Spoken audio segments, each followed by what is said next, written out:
I'm so happy to be with you guys. I'm looking around, it's like there's so many powerful women in here. I'm very, very passionate about the abuse we're heaping on children. I am trans exclusionary when it comes to women's bathrooms and women's lockers, because trans women are not women. This is not a left or right thing, so let them call you whatever they want. Our charge as women is to lead by example. There's nothing but hope for the future, because people are waking up.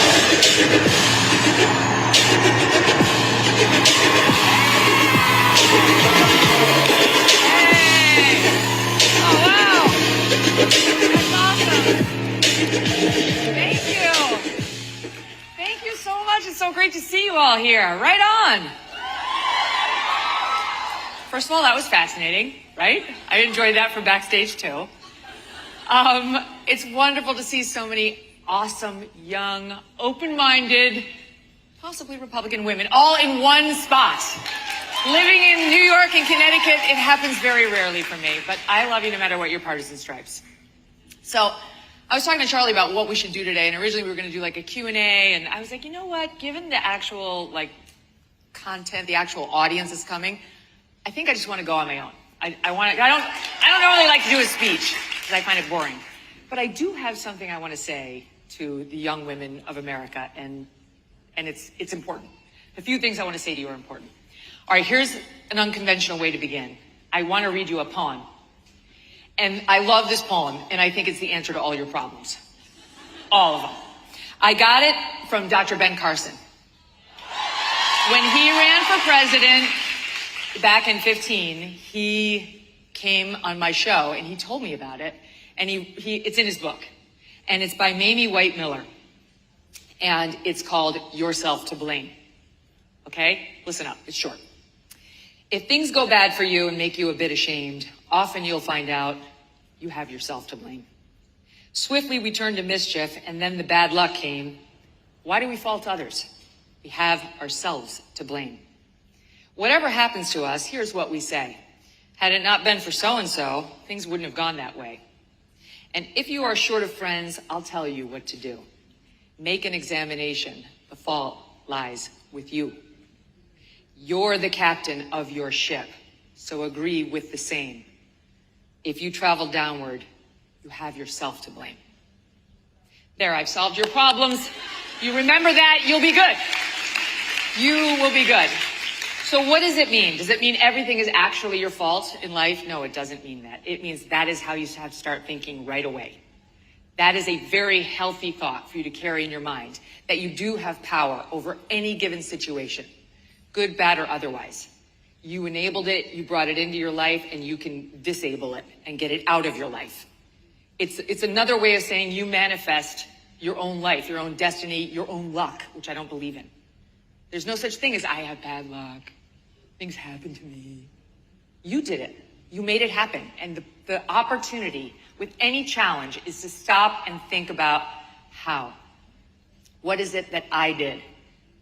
There was this one small example when I was first starting at Fox News. I was just a cub reporter. I didn't know what I was doing. I'd been working 10 years as a lawyer and then 10 months as a reporter for the ABC affiliate in Washington, and then Fox hired me. So I'd been at Fox News for maybe a month or two. And we did a package for a special report with Britt Hume, where it's like a taped piece. And I worked on it so hard, and I loved it, but when it aired, it had a mistake in it. It had a soundbite that shouldn't have been in there. And it didn't make any sense. The viewing audience probably wouldn't have noticed, but I noticed. And my boss, Britt's wife, Kim Hume, who ran the bureau, noticed. And she pulled me aside and she said, what happened? And I said, you know, the editor, I told him not to use that. I told him. And she said, not him, you. What did you do? And you know, it was like an aha moment where I sat and thought, oh my God, she's right.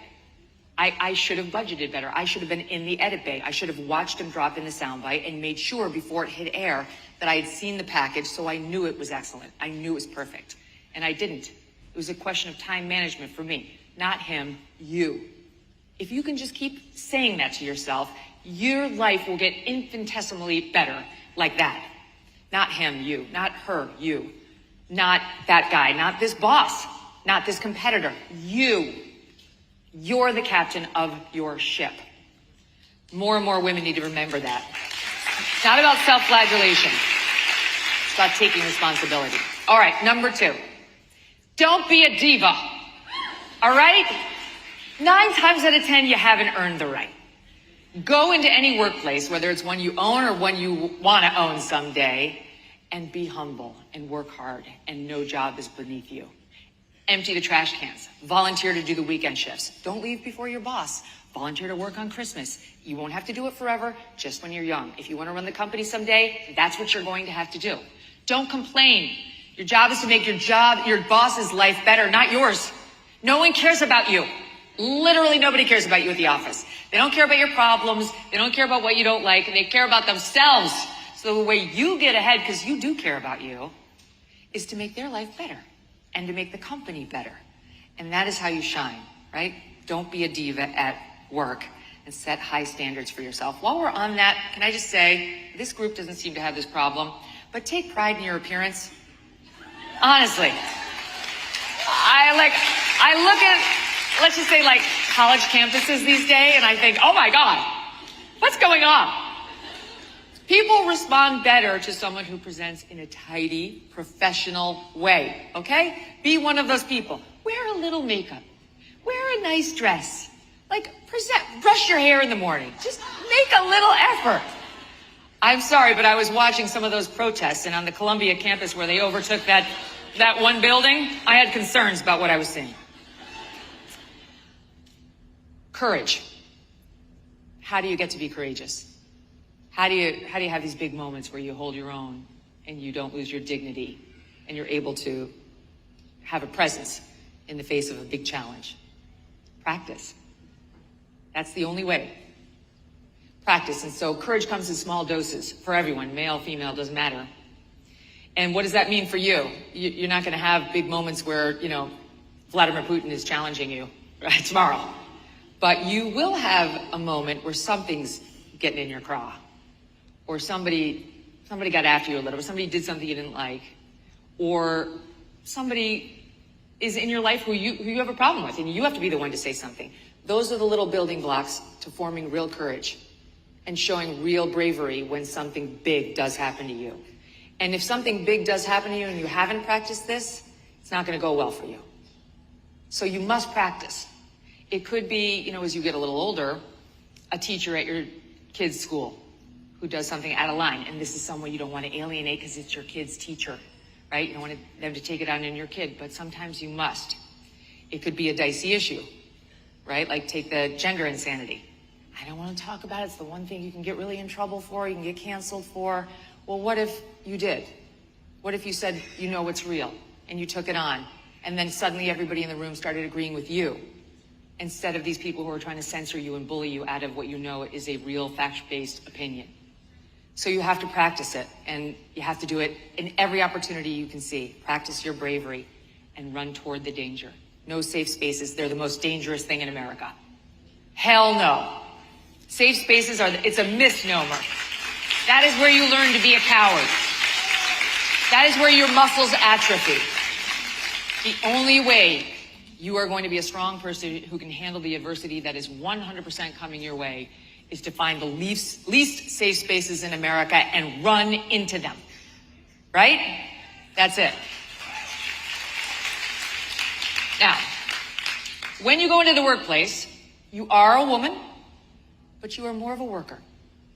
As you know, most of the people who are signing up for a Turning Point event probably feel this way, but we don't believe in spending any time on grievance or identity.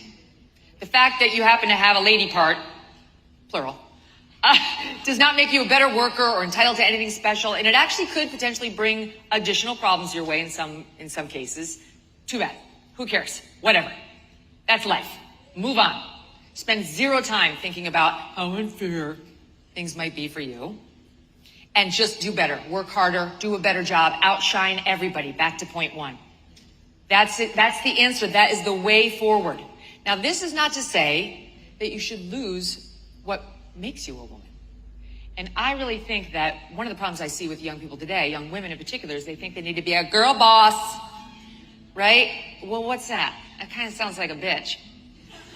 That's not, no one wants to promote that or be around that. But taking your femininity into the office is an advantage. one of the things that is incredible about women, that makes us most beautiful, is that we do have this really sensitive, soulful, emotional side. That's the reason most men want to spend the rest of their lives with us. And that doesn't need to be checked or forgotten in the office. It's a benefit, it's a gift, it's a strength. It's not something you need to stifle. And you don't want to be blubbering all day at the office, that's not what I mean. But if a situation calls for an emotional response or a powerful response coming from something deep inside of you, like the sacred feminine, then go with that. That's why you're there. We don't all have to be the same. What kind of a corporate environment would it be if all the women who made it to the top looked and acted like men? Which is kind of how it's been, right? So I encourage you, as the next generation of female leaders, to get up there and lean into, address. And if you have a moment where you do feel overwhelmed with tears, that's fine. You can borrow my mom's famous line. After my dad died suddenly in 1985 of a heart attack when my mom was 44 and he was 45, she was a nurse at the Albany Veterans Hospital. She had to go back into the office and she had to run a big meeting, and she burst out into tears as she was trying to make her point.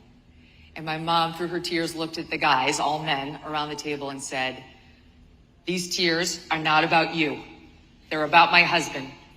But don't let the tears dilute the content of my message." And off she went. You can use it. While I have you on the subject of women and gender, there are only two genders. There's only two sexes. A man cannot become a woman. A woman cannot become a man. There's no such thing as trans. Our spaces, our women-only, female-only spaces are inviolate, and we will lose them if we don't all fight for them. It is not a small deal that this administration is now allowing men into girls' locker rooms and bathrooms, K through college. That's what the Title IX rewrite just did. You can't say no, but you must. You must say no. Because we're seeing girl after girl get hurt by men coming into our spaces in locker rooms, 17-year-old girls, 16-year-old girls seeing penises in locker rooms where they thought they were safe and would never have to think about such things. And think about what happens in a single gender bathroom. You go in there, that's where like girls are girls, right? Like you need toilet paper under the stall. The girls are like, they're squatting, their legs are burning. They're like, all right, sister, I got you. It's like under where you get your exercise. You need a tampon, somebody's gonna help you out. What the hell? Who wants to see a man in there? I was at Sirius XM recently. I needed to floss my teeth. I was about to go on the air. I just had a big salad. It was one of those unisex bathrooms where like the stalls can take a man or a woman, then you all wash your hands together. I wasn't gonna whip out my dental floss in front of him. And these are small things, but they stand for something. There's something about women-only spaces. There is a sorority, and we need to fight for it. We don't need a reason. No is the answer, because you're a man, period. Say it loud and say it over and over. The coming battle on this is going to require fortitude, and you're going to have to start practicing it. And last but certainly not least, if you want to do something truly great, as Mother Teresa said, go home and love your family. I do want to say a word to potential future working moms about the value of family, because I obviously am a working woman. I've had a career for all of my professional life, and there is nothing that comes close to importance in my life as my husband and my kids. And that's the reason I left Fox News. I left Fox News because somebody else was raising my children and I wanted to do it. I had already missed too much of their early years, and I didn't have to miss the rest, and I didn't want to miss the rest. And people said, "You're leaving such a powerful post, so much money. What are you doing?" And I said, if you don't get it, I can't explain it to you. I've got 3 much more important things waiting for me at home. I got 2 boys and a girl. And so I want you to remember how important it is to nurture a relationship with a man, and then ultimately, I hope for you, if you want them, children, and how fulfilling those relationships are. But I do want to give you a couple words of advice on how to get a man and keep a man, all right? I got some thoughts. Number 1, don't be a slut. I'm just saying, don't do it. Don't give it up so easily. What are you telegraphing? Half the world's already been here. Who wants wants that? I give it up to anybody. Yeah. No. You remember who you are. Like, this is an elevated product person, and they don't deserve instant access. Make them earn it. And once you realize they earn it, then when you give it up, enjoy. It's not bad to lean in. That's good. That's how society goes on, and the future babies are made.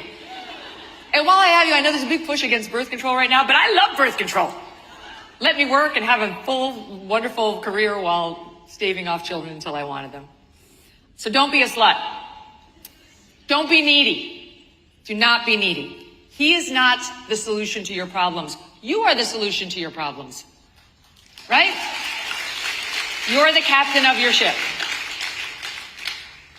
Don't spend any time whatsoever wondering why he's not calling. I'll tell you why he's not calling. He's not into you. Any man on earth who is into you will be calling. If he's not calling, he's not into you, move on. That's it. Done. Okay? Stop trying to talk yourself into, he's busy, he's playing. It's not true. He doesn't want you. You heard the truth right here. Men have been biologically designed to pursue. They're lions. They will pursue. If they are into you, trust me. You know. You've had the men who are into you. They can't be stopped from calling you. It can get almost creepy sometimes. No. If he's not calling, move on. This one's not for you. So accept it. Force him into a relationship or into a proposal at your own peril. It will not work out. A proposal given under threat is not a recipe for success in marriage. So don't do it. If you must beg for a proposal, this is not the one for you. Keeping a man. Keeping a man. Prioritize being a good partner. I'm so freaked out by all these TikTok videos of young women like, I do the laundry, but I don't do his laundry. I will make the children's lunches, but I won't make my husband's. Like, who are these people who think about a relationship like this? It's not a tit for tat and like we got our little chalkboards with our tallies on them. How do you lose by doing something extra for someone you love? How is that a loss for you? For that matter, how do you win by defeating in an argument somebody you love? By hurting and upsetting and making somebody feel crappy, who you spend the rest of your life with and want to be with. You only win by lifting him up. That's how you win. You want to be treated like a queen, treat him like a king. And if he's not treating you well, double down on your kindness toward him. Like, demanding better treatment is not the way to get better treatment. Giving him twice as good a treatment is what's going to give you better treatment. Be quick to forgive. I'm sorry to be hitting this theme a lot, but have a lot of sex. I'm sorry, but it's true. It's very easy to keep men happy, and once you figure that out, your life and your relationship is going to go better. It's so simple. And honestly, you need to remember that it's not a competition. It's a partnership, right? You're on the same team. We always say to our kids, it's like, you're on Team Brunt. That's my husband's last name. That's your team. You don't criticize your siblings. You don't go after your siblings. You back them up. You have their backs. And the same is true for the mom and dad. The same is true for husband and wife. So Dr. Laura, who follows me on SiriusXM, always says, be your husband's girlfriend. And I like that a lot. Be his girlfriend and be quick to forgive and be quicker to laugh, usually at yourself, but also at him. It's fine. I'll give you some fodder. Okay, I did have one more point. This is my final point, and then I'll wrap and I'll take some questions. Embrace adversity. Whenever something terrible happens to you, you put your arms out and you say, thank you, God. Thank you. How else are you going to become a superhero? How are you going to develop your muscles of resilience, your strength, your understanding of how to deal with problems, your empathy for others, unless you have massive challenges thrown your way? The bigger, the better. Because you only really have one rule, one thing to remember when that happens, and it's just keep rowing. That's it. Whenever something massive happens, you say thank you, and then you just say keep rowing. Keep going. Just keep going, keep going, keep going, keep going, keep going.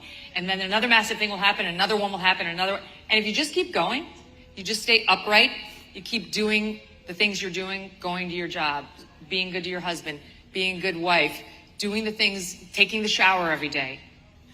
It's a win.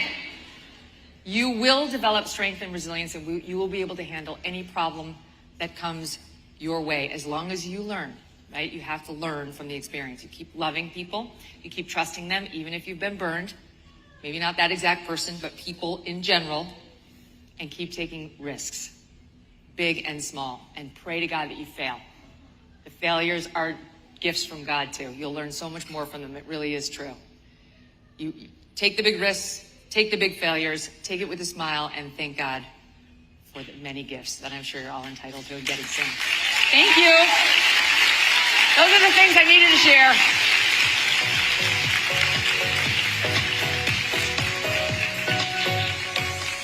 So how does it work? We're going to start on your right. Okay. Hi. Hi, Megan. Do I have to wait? Can I go? Okay. I hear you. What is one book or two books that you think everybody here needs to read? Well, I mean, on the subject of gender, I would definitely read Abigail Schreier's Irreversible Damage. That was life-changing for me.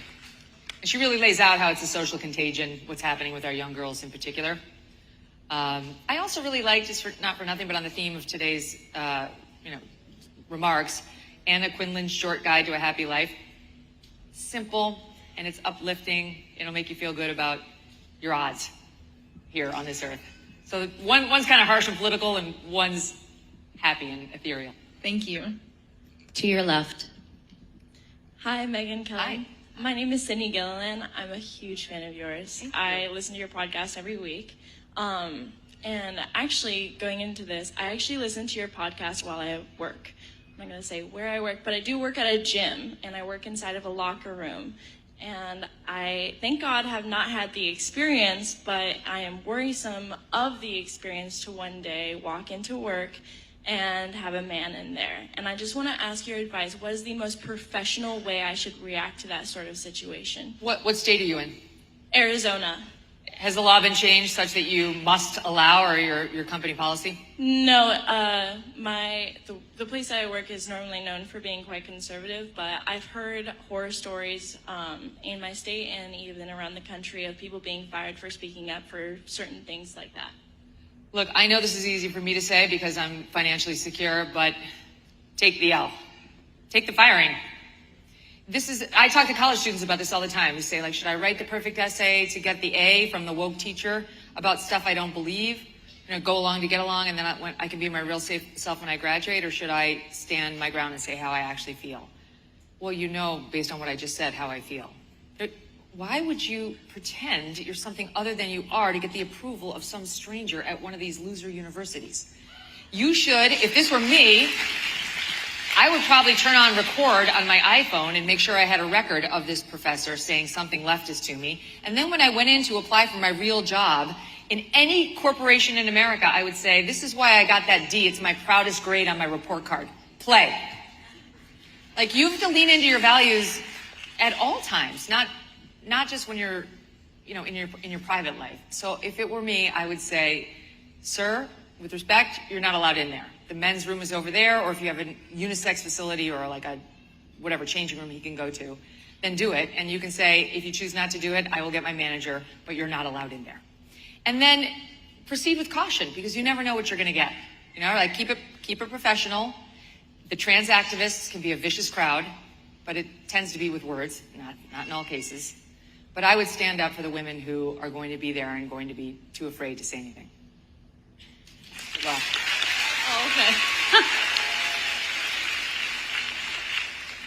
Hi. This is absolutely terrifying for me.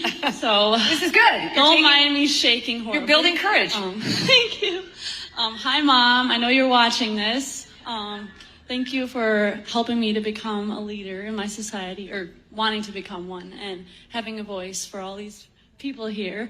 And yeah, hi, beautiful people. Just wanted to say that. I'm Hi, so madam. proud of you guys. Sorry. So quick story. So I am a junior in college. I'm a psych major, and I've experienced a lot of blasphemous things at a Catholic college that says it's Catholic, but it's not. I've seen drag shows happen. I have seen bathrooms turned into bathrooms where they're not safe bathrooms. And more specifically, I wanted to talk about my little sister with Down syndrome. I love her so much. In her school, we live in New York State. In her school, they want to implement gender-neutral bathrooms with multiple stalls. And I am absolutely terrified of this law being passed. I don't really know how to ask this, but I'm just wondering what we can do, like how we can use our voices to stop this from happening, to protect these children, because I feel they are the most targeted group. They are just horribly targeted all the time. You're right. Thank you for the question.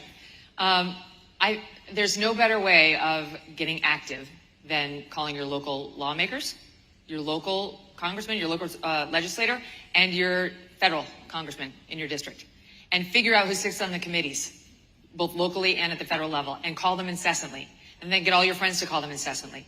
This can be done. It doesn't take any particular expertise. You don't have to be somebody who's like into passing laws and you're a grassroots organizer. You're all grassroots organizers. Just figure out who your local congressman is and who your 2 state senators are and who your two U.S. senators from your state are, and start calling. And just say, I do not want this law. Women's spaces are important.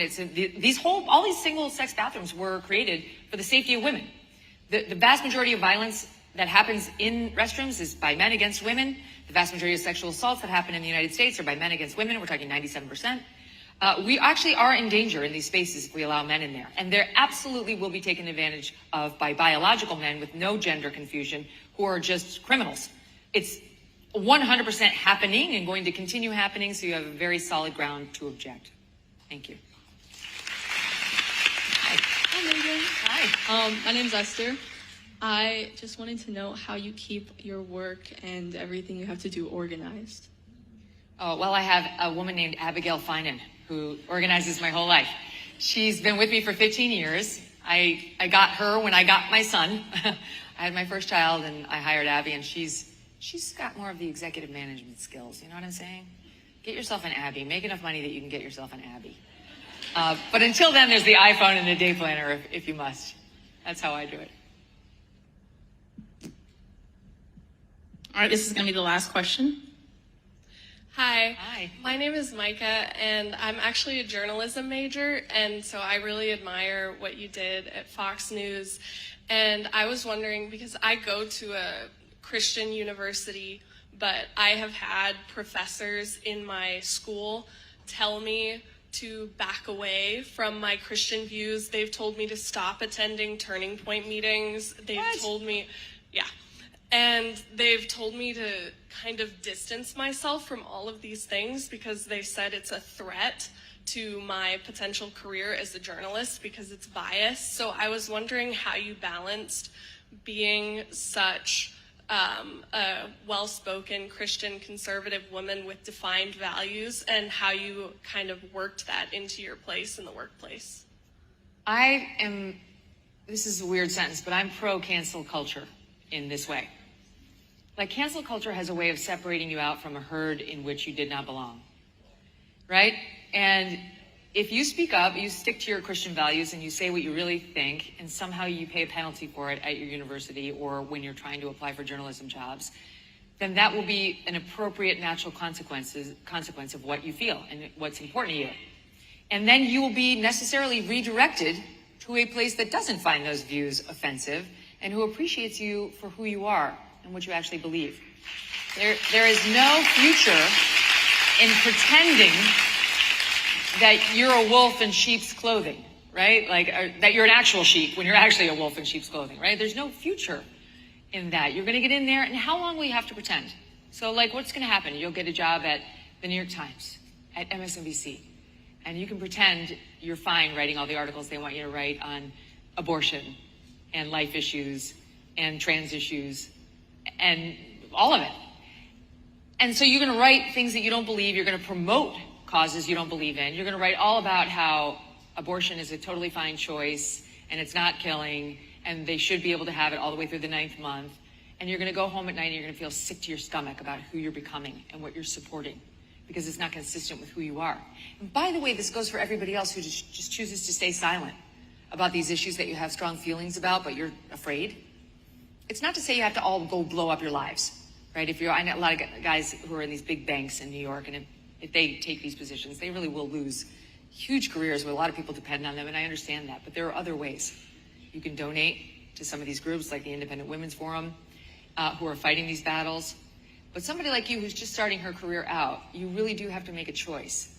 Am I going to be true to who I am and what I stand for, or am I just looking for a pat on the head? And I guarantee you that if you choose just a pat on the head or to do nothing, even for those of you who are not vying for a job, to say nothing because you don't want conflict or controversy, there will come a day when you are in your bed and a very old person and you are going to be thinking, what did I do?